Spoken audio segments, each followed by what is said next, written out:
was an option. But there's term limits on president, so.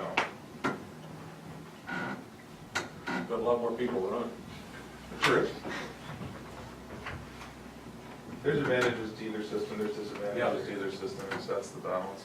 What if I prepare paperwork for both, and that gives everybody a chance to kind of think about it? On the 4B and 6. Yeah, and then we can either discuss it some more first, or we can do a vote the first meeting in February, or we can discuss it the first meeting. I'd say we put it on the agenda to get a vote, because we need to get. Yeah, we do need to get moving. So the 4B or the 6, and with either one of those options, you still only have 2 term limits, correct? Term limit for the mayor.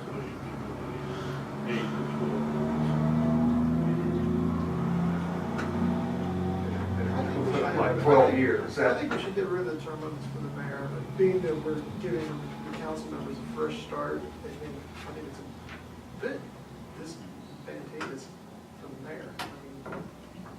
I'm with you. I think we should either get rid of them or at least extend them considerably from where they're at.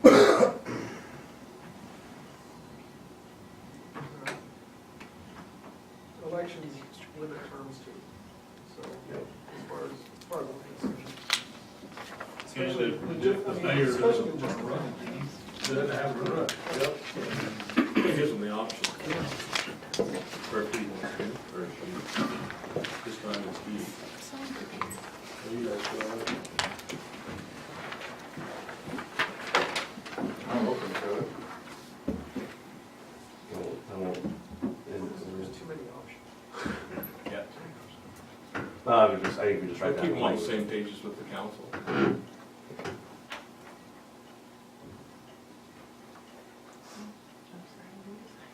No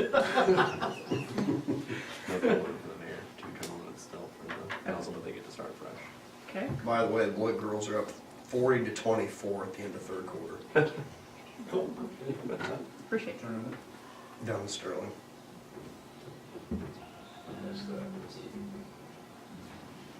Okay. We flew right through that one. You really, that's the word, words actually makes it a little bit more difficult discussion. Yeah. That's what, it would have been all at large and probably be pretty easy. Anything else on that? Nope, I think we got it. Okay. The CIP plan. Yep. Can All I right. ask one quick question on Yes, sir, that? Chuck. Actually, for Katie, if you're gonna put a plan together for the 4B and the 6, is it gonna be an 8-year limit still? If it's 4-year terms, you're gonna be 12 and 12 no matter what? No, well, I guess I thought I heard we just 2 terms, whatever. So So 2 was terms. Decided, Either yeah. way, you Either can- 8 or 12. Okay, Yep. all right.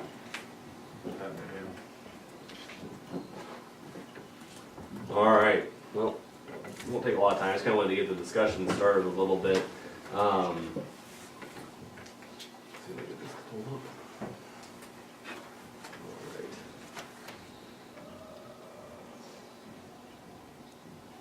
All right. Well, as you saw in the email I sent out, the North Central Kansas Regional Planning Commission, I think I said it right, is having a CIP workshop in 2 different locations. I think for the most part, a couple of us are going to have the opportunity to go to the Bennington location. And I think it'll be good as we kind of restart those conversations. I think over time we had some of those conversations with John Devine. We have some information from that, and I know that we've identified some things. The department heads and Mandy's doing a good job putting that together, kind of in our, we can kind of track it with our sales tax and what's going on with that, and where we've encumbered some of those dollars. And so I think we're going to have some great tools at our disposal here this first quarter to kind of really develop a really strong 5 and 10-year plan of how we want to systematically knock out some of these things. We have plenty of projects in the pipeline, but obviously we have limited resources and time to get that done. So we want to make sure we plan that out. Kind of what I pulled together is just kind of what I used as a tool previously just to kind of whet your guys' palate a little bit here, so you kind of know what we're gonna be looking at, and I'll obviously be learning alongside with you at some of this, we'll probably incorporate some of that into this, and then obviously incorporate some of the things that Mandy's already put together to track everything, and kind of how I like to devise, and there's a few things that don't necessarily apply to us here, but I thought one really interesting thing, everything on here, this is from 2011, I think I started this in when I got elected, which was 2010, but I bumped it ahead. This is the one I could find that was handy and still pretty complete from where I was at. And so it started in 2011, and basically I went through today, and everything that's in bold, I know it's kind of hard to see on this projector, but basically the last thing on somebody, there's some things that are not bolded. Everything that's bolded in here, it has been completed. So when we have the tool, we could really track it, and obviously things sometimes change order. There is a 5 and 10 year beyond this, and some, or sorry, a 10 to 20 year that some of that stuff's not on here. But in some of this, it got flip flopped because of timing. But kind of what I always like to say is you make a plan and you work the plan. Okay, so that's kind of what this tool really allowed us to do. And really what our goal was, just because we were a little bit different position, we had a lot of growth, and so we were able to, my goal is just to always fill that pipeline. As long as interest rates were low and we were showing growth, that we could fill our bonding pipeline and keep these projects getting done while it was still cheap. And kind of going down here, that's where we kind of had some funding sources, and this isn't real fleshed out, because again, this is what I found that I had, but it's going to be easy to flesh out, and kind of with some of the data that Mandy already has with our sales tax dollars that have come in for the CIP, and some different grants or things that we can identify that help fund that. So that's kind of the first layer you peel off and say, hey man, we got $1.2 million or $1.5 million or 800,000, whatever this year of projects we want to do. Where are those funding sources coming from? So we're going to be able to plug that into this from the funding sources we have here in Beloit and some of that stuff. And then down here, this is kind of another part of the tool that I always included, and I will again build this for our use. But kind of what I really wanted to use was kind of what our taxable value is. Where we have obviously a growth factor on that. We do see some growth in that every year. We have different projects that get built. Obviously neighborhood revitalization is a big tool with that.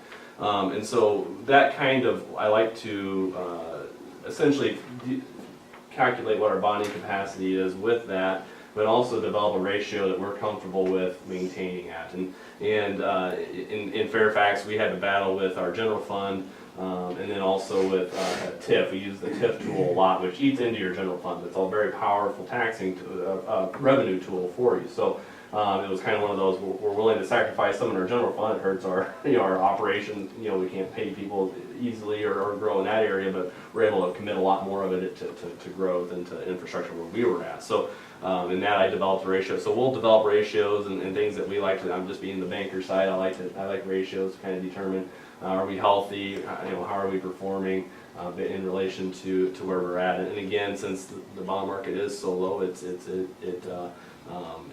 there's some opportunities there that we've already done, but we want to make sure that we do it to where we can handle it. We're not just borrowing out of control or anything like that. So those are a lot of the key components of this. And then kind of the last component I have in it, and here's kind of where you can see some of those ratios we developed, etc.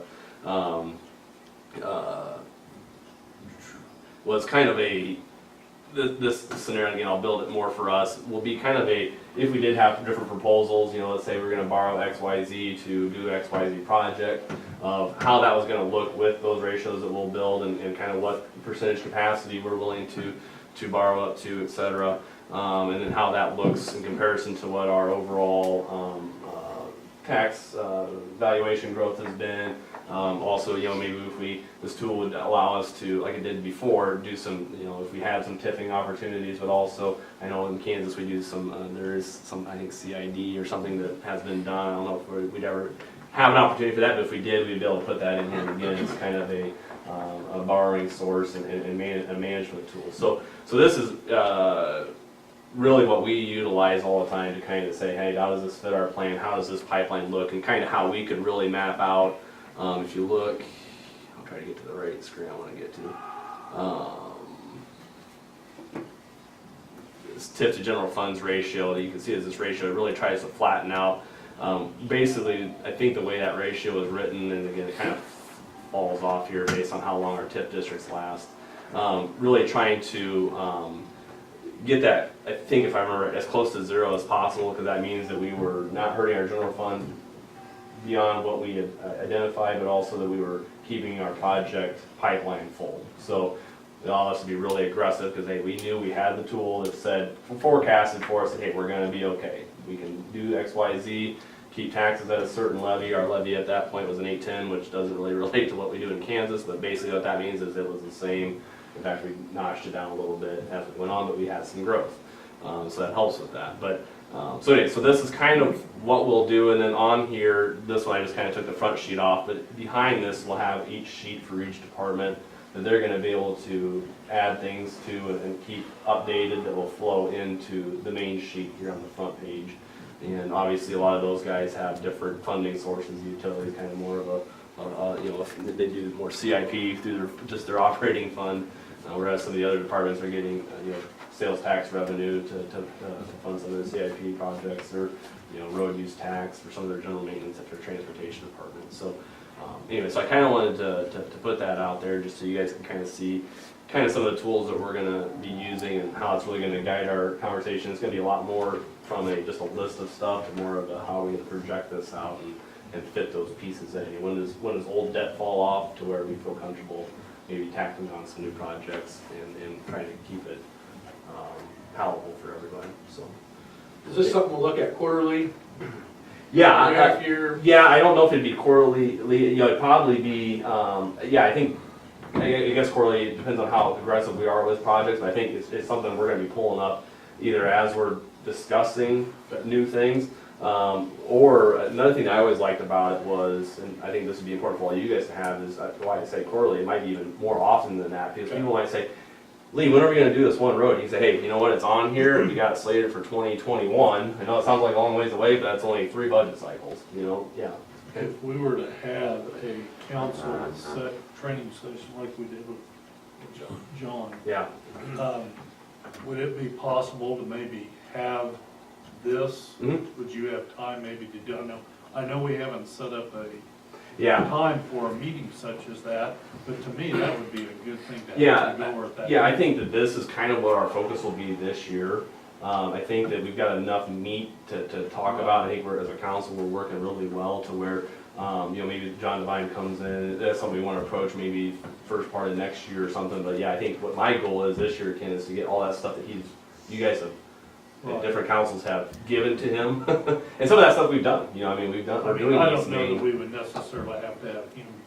No, But I think you Yeah. can go with that. yeah, that's what, basically I want you guys to see, you know, in concert with everybody, kind of based off of Lloyd's question, obviously how I interviewed, set up, that I was gonna use and tools I've had, is that we're gonna basically build this for Lloyd and start bringing in all those projects, because then we can really tabulate it, first of all, but also keep track of it, and it's a great conversation piece when you're running into citizens.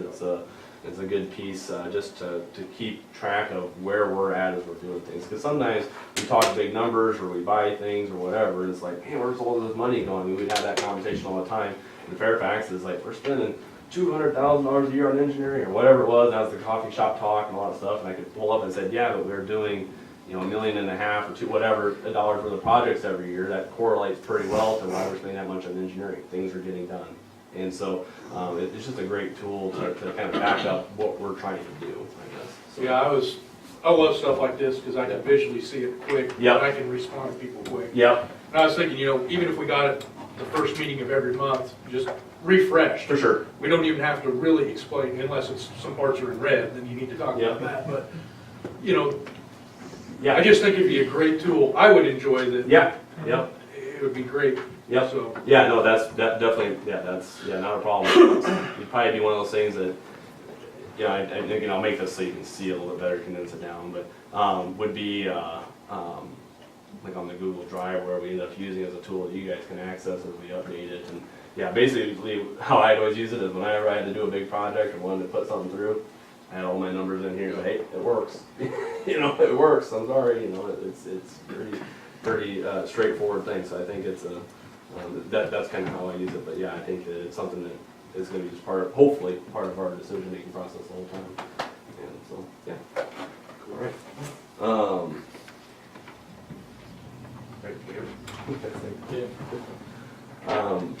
Yeah, the next piece is the Circuit 14. I don't know if you want to talk about that. So basically, I did, after our discussion last time, I think we kind of understood what direction Ron and his crew wanted to go, but I did have a great discussion with Tyler Odell over at AGCO, and he was very appreciative that we took time to talk with him and kind of just kind of do some forecasting, kind of some feel out where everything was at, and I guess the best way to say it, is that he relayed to me is that even if they were to get the farm economy just turned around 100% today, it taken probably a year just to get back hired and staffing, and as a larger company, that would be a true statement. It takes time to get ramped back up. So he kind of relayed to me, based on the way farm indications are and everything is going, that a 3 to 5 year window to where they may be back and pushing that envelope of where they were at previously is probably a pretty reasonable